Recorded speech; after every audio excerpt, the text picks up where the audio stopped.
नमस्कार जोहार। धुमकुड़िया के प्लेटफॉर्म पे आप सभी का स्वागत है। आज हमारा विषय होगा समान नागरिक संहिता और आदिवासी। आइए इसी पर आज चर्चा करते हैं।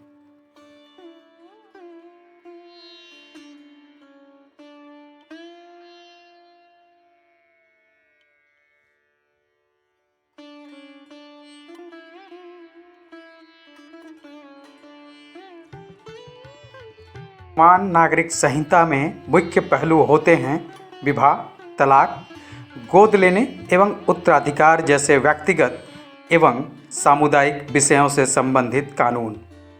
भारत में 700 से अधिक आदिवासी समूह हैं। इनमें से कई के अपने एकाकी रीति रिवाज और पारंपरिक प्रथाएं हैं।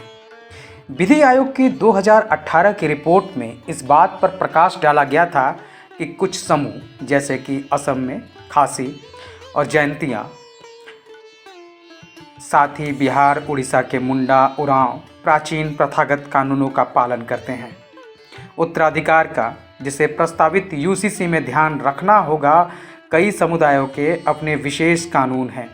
जैसे झारखंड में अगर लें तो छोटा नागपुर काश्तकारी कानून और संथाल परगना काश्तकारी कानून संथालों और मुंडा उरांव आदि अन्य आदिवासी समुदायों के जमीन संबंधित प्रावधानों को ध्यान में रखता है।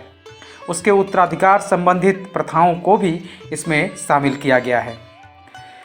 विधि आयोग ने यह भी बताया कि कैसे मेघालय में कुछ जनजातियों में मातृसत्तात्मक परंपराएं अभी भी स्थापित हैं, जहां संपत्ति सबसे छोटी बेटी को विरासत में मिलती है। गारो समुदायों में दामाद के बीच शादी के बाद अपनी पत्नी के माता पिता के साथ रहने के लिए दामाद को आना होता है। रिपोर्ट में कहा गया कि कुछ जनजातीय समूहों को लगता है कि इसकी बहुत अधिक संभावना है कि यूसीसी में रीति रिवाजों का सम्मान नहीं किया जाएगा। संविधान के 5वीं और 6ठी अनुसूची इन आदिवासियों को विशेष अधिकार प्रदान करते हैं। जैसे 5वीं अनुसूची के तहत अनुसूचित क्षेत्रों में साधारण कानूनों पर राज्यपाल विचार कर सकता है, उनमें बदलाव कर सकता है, स्थगित भी कर सकता है। 6ठी अनुसूची के तहत जैसे 37(1)G के अनुसार संसद का कोई भी अधिनियम जो सामाजिक या धार्मिक प्रथाओं, मीजो रीति रिवाजों और प्रक्रियाओं और मीजो जातीय समूहों की भूमि के स्वामित्व और हस्तांतरण को प्रभावित करता है, मिजोरम पर तब तक लागू नहीं किया जा सकता जब तक राज्य विधानसभा द्वारा अनुमोदित न हो। इस तरह से 5वीं और 6ठी अनुसूची अभी तक आदिवासियों को संरक्षण देते आई है। यूसीसी के बाद इसमें संकट मंडरा सकता है। मेघालय एक ऐसा राज्य है जिसमें 3 प्रमुख जनजातियां शामिल हैं: खासी, जयंतिया, गारो। विवाह, तलाक और गोद लेने और विरासत जैसे विभिन्न अन्य मामलों में प्रत्येक के अपने अलग रीति रिवाज और जीवन के तरीके हैं। ये उदाहरण सिर्फ मेघालय को लेकर नहीं है, बल्कि ये भारत के कई आदिवासी समुदायों में स्पष्ट रूप से देखने को मिलता है। आइए थोड़ा इसको समझने के लिए उदाहरण देखते हैं। भारत में अलग अलग परंपराओं वाले जनजातियां हैं। इनमें से 4 ले लेते हैं। मान लीजिए पहली जनजाति कृषि आधारित है, अर्थात उसका जीविकोपार्जन कृषि पर आधारित है, जिसमें सभी एक ही धर्म के हैं, सभी शाकाहारी हैं। तो इस जनजाति में कानून के तहत, प्रथा के तहत, परंपरा के तहत मवेशियों को मारना अपराध माना जाता है। दूसरी जनजाति गैर कृषि कार्य पर आश्रित है, वनोपज पर आश्रित है, जंगलों पर उसका जीवन है, वे मांसाहारी हैं। इस जनजाति का परंपरा है कि सबसे ज़्यादा जानवरों का शिकार करेगा उसे इनाम दिया जाएगा।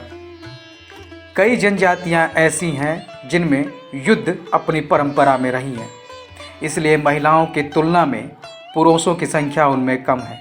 इस जनजाति का कानून लिंगानुपात बनाए रखने के लिए 1 से अधिक पत्नियों से शादी करने की इजाज़त देता है।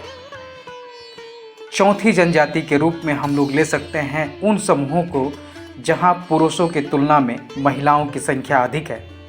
इस जनजाति के परंपरा के अनुसार लिंगानुपात बनाए रखने के लिए महिला 1 से अधिक पुरुषों से शादी कर सकती है। अब सोचिए, अगर इन सभी समूहों के लिए एक समान कानून बनेगा तो क्या होगा। आइए अब देखते हैं कि यूसीसी का आदिवासियों पर क्या प्रभाव पड़ेगा। आदिवासियों के प्रभाव को लेकर इसमें कई वर्गीकरण किए जा सकते हैं। जैसे सबसे पहला प्रभाव तो आदिवासी वैवाहिक रीति रिवाजों पर है। यह आदिवासी परंपरा को बदल सकता है, जहां पुरुष शादी के बाद अपनी पत्नी के घर चले जाते हैं। यह प्रथा, जिसे कई लोग महिलाओं द्वारा अपने पति के घर जाने की पारंपरिक प्रथा से अधिक उचित मानते हैं, यूसीसी के तहत हो सकता है महिलाओं द्वारा अपने पति को अपने घर में रखने की प्रथा को मान्यता न दी जाए। दूसरा प्रभाव पड़ सकता है आदिवासी महिलाओं के अधिकारों पर।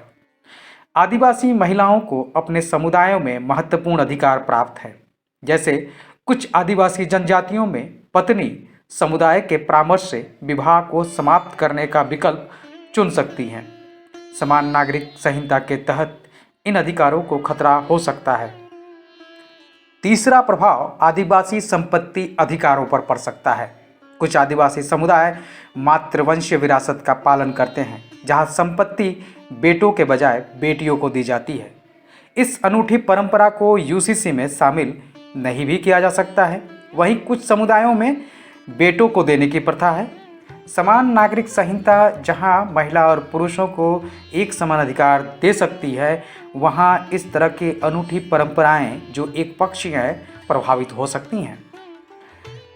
चौथा महत्वपूर्ण प्रभाव सामुदायिकता के हनन पर हो सकता है। आदिवासियों में कई संपत्तियां समुदायों की होती हैं, जैसे अखरा, सरना भूमि आदि। समान कोड से इस सामुदायिकता को ह्रास हो सकता है। पांचवा प्रभाव आदिवासी प्रथागत कानून पर पड़ सकता है। आदिवासी समुदायों के अपने कानून और रीति रिवाज हैं, जो समान नागरिक संहिता के सिद्धांतों के अनुरूप नहीं है। सवाल यह है, क्या यूसीसी इन अनूठी प्रथाओं को ध्यान में रखेगा या सामुदायिक रीति रिवाजों की परवाह किए बिना कानूनों का एक मानक सेट लागू करेगा। छठा प्रभाव पांचवी और छठी अनुसूची के विलोपन के खतरे से है। समान कानून लागू करने के लिए इन संवैधानिक उपबंधों में सुधार की आवश्यकता होगी। आदिवासियों के लिए बनाए गए इन संरचनात्मक उपबंधों को खत्म किया जा सकता है या इनमें बदलाव हो सकते हैं। ये वैसे मुद्दे हैं जिन पर आदिवासी आज सशंकित हैं।